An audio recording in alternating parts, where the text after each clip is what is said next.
Nagsagawa ang Bulalakaw Municipal Police Station ng lecture kontra bullying sa mga mag-aaral ng Kampaasan Elementary School bilang bahagi ng pakikiisa sa 31st National Crime Prevention Week sa Bulalakaw Oriental, Mindoro. Ibabalita yan ni Patrolwoman Desiree Padilla. Bahagi ng National Crime Prevention Week 2025, nagsagawa ng lecture ang Bulalakaw Municipal Police Station sa pangunguna ni Police Major Arisjo Emadorio kaugnay sa isyu ng bullying sa Kampaasan Elementary School, Barangay Kampaasan at Kambunang Elementary School, Barangay Kambunang, Bulalakaw Oriental, Mindoro. Nito lamang ika-2 ng Setyembre taong kasalukuyan. Layunin ng aktibidad na ipaliwanag sa mga kabataan ng iba't ibang anyo ng bullying tulad ng physical, verbal, social bullying at cyberbullying.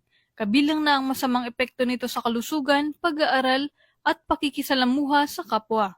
Dinaluhan ng mga mag-aaral mula grade 2 at grade 3 sa Kampaasan Elementary School at grade 4 to grade 6 sa Kambunang Elementary School ang naturang lecture. Aktibo silang nakibahagi sa diskusyon at nagbigay ng kanilang mga opinyon hinggil sa issue. Binigyang diin din ng kapulisan ang kahalagahan ng pagrerespeto, pakikipagkaibigan at pagiging huwaran sa paralan at komunidad.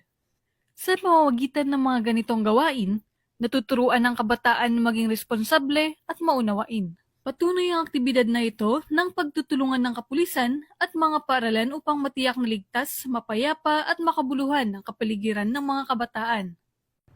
Mula dito sa Home of the Police Eco Warriors, Calapan City, Oriental, Mindoro, ako ang iyong PNN correspondent, Patrolwoman Desiree Padilla, alagad ng batas, tagataguyod ng Balitang Pulis.